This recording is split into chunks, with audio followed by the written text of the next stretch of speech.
Hello everyone. For this lesson, I will explain how to find the intercept of rational function. So, let's find out first what is intercepts. Intercepts are x or y coordinates of the point at which a graph crosses the x-axis or y-axis, respectively. Y-intercept is the y-coordinate of the point where the graph crosses the y-axis, while x-intercept is the x-coordinate of the point where the graph crosses the x-axis. How to find the x and y intercepts? First, to find the y-intercept, substitute 0 for x and solve for y or f of x. And second, to find the x-intercept, substitute 0 for y and solve for x. For example number 1, we have f of x equal x plus 4 over x minus 2. So, una natin kukunin yung y-intercept. Para makuha natin si y-intercept, papalitan lang natin yung x sa numerator and denominator. Kaya magiging 0 plus 4 over 0 negative 2. And 0 plus 4, that is 4. And 0 negative 2 is negative 2. So, for divide negative 2, the answer is negative 2. Or therefore, the y-intercept is negative 2. The x-intercept, substitute 0 for y and solve for x. For x-intercept, papalitan lang natin yung f of x natin ng 0. So, 0 equal x plus 4 over x negative 2. Then, pwede natin ito i-cross multiply 0 times x negative 2, that is 0, is equal to x plus 4. Then, equate lang natin sa 0. So, lilipat natin si 4 sa kabilang side, kaya magiging x equal negative 4. Therefore, the x-intercept is negative 4. So, another problem for this one is f of x equals x squared plus 5x plus 4 all over x squared minus 2x minus 3. So, to get the y-intercept, dahil sa given na to ay meron tayong trinomial both ng numerator and denominator. So, kailangan muna nating mag-cancel out ng common factors. So, sa problem na to ay ika-cancel out natin yung x plus 1. Kaya, matitira na lang yung x plus 4 over x minus 3. Dahil sa y-intercept, kailangan nating palitan ng x ng 0. Kaya, mapapalitan yung x sa x plus 4 and x minus 3 ng 0. Kaya, magiging 0 plus 4 over 0 minus 3 na lamang siya. Then, 0 plus 4 equals 4 and 0 minus 3 equals negative 3. So, the y-intercept is negative 4 over 3. To find the x-intercept naman po, papalitan po natin yung f of x ng 0. So, magiging 0 equals to x plus 4 over x minus 3. Hindi na din po natin i-include yung x plus 1 kasi cancelled out na po siya. Then, we are going to cross multiply. So, 0 times x minus 3 is equal to 0. Then, 0 equals to x plus 4. Then, after po nun, i-equate na po natin siya. So, magiging x plus 4 is equal to 0. Then, after that, yung positive 4 naman po is ililipat po natin sa pwesto ni 0. So, yung positive 4 ay magiging negative 4. So, x equals to negative 4. Therefore, our x-intercept is negative 4. Another example, we have f of the x is equal to x squared plus 16 over x squared minus 4.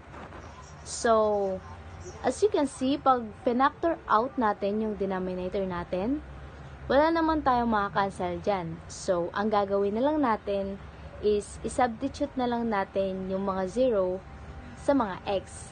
So, 0x squared plus 16 over 0x squared minus 4, and that is 16 over negative 4.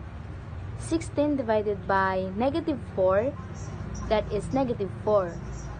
Or yung tinuro ko sa inyo, that is the quotient of the constant. So, 16 over negative 4 is negative 4. Therefore, that is our y-intercept. And to get the x-intercept, that is 0 is equal to x squared plus 16 over x squared minus 4. Pag minultiply natin 0 times x squared minus 4, that is 0 is equal to x squared plus 16. So, ang gagawin natin is lipat natin si 16 sa kabilang side. So, negative 16 is equal to x squared. So, i-extract natin to para mawala yung x squared dito. So, magiging x is equal to positive or negative square root of negative 16. Dahil mayroon tayong negative sa loob ng radicand at bawal tayong magkaroon ng ganito, ibig sabihin, hindi pwede ito. Therefore, there is no real solution for x squared plus 16. Hence, there is no x-intercept. For number 1, f of x is equal to 2x minus 1 over x plus 2. So, how to calculate the x and y-intercept? So, unahin po natin yung y-intercept. So, to calculate y-intercept, we let x equal 0 and then substitute the value of x equals to 0 into our function. Okay, so paano po? F of x is equal to, sa numerator natin ay we have 2x minus 1. So, 2, then the value of x is 0. So, 2 times 0, we substitute din minus 1. So, in the denominator, we have x plus 2. Just substitute x 0 plus 2. So, ang ginawa lang po natin dito, first step, substitute natin is equal to 0. Okay? And then, simplify the function. F of x equals 2 times 0 is 0 minus 1. And then, in the denominator, 0 plus 2 is equal to 2. And then simplify, 0 minus 1 is equal to negative 1 over 2. Notice there that the fraction is in simplified form. Okay, so ibig sabihin, hindi na po pwedeng i-simplify yung fraction natin. Then, that is our y-intercept. Okay, so how about for x-intercept? For x-intercepts, solve for x in the numerator. So, sa ating rational function, ito yung ating numerator, 2x minus 1, and at denominator natin ay x plus 2. So, ang kukunin lang po natin to solve for x-intercepts ay ang ating numerator. So, let's solve for the value of x. We're going to equate the numerator to 0. Okay, so, we have 2x minus 1, which is our numerator equals to 0. So, to solve for x, let's transpose minus 1 will become 2x equals to 0. Then minus 1 will become plus 1, okay? And 2x is equals to 0 plus 1 is 1. So, to solve for x, we have a 2 here.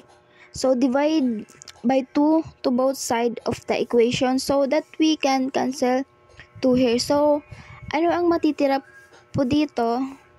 Variable x equals 1/2. Again here, 1/2 is in simplified form. Therefore, we can simplify it further.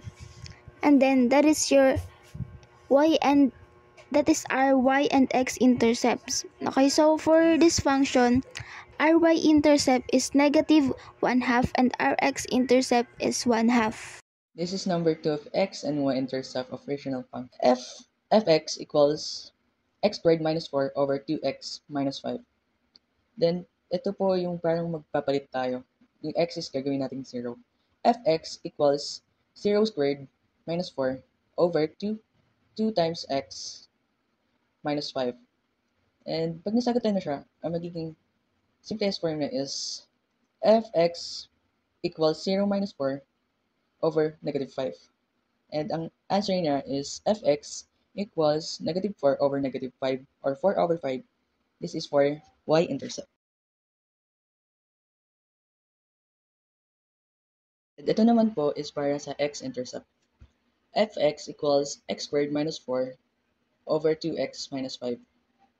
So, ang magiging equation niya is x squared minus 4 equals 0.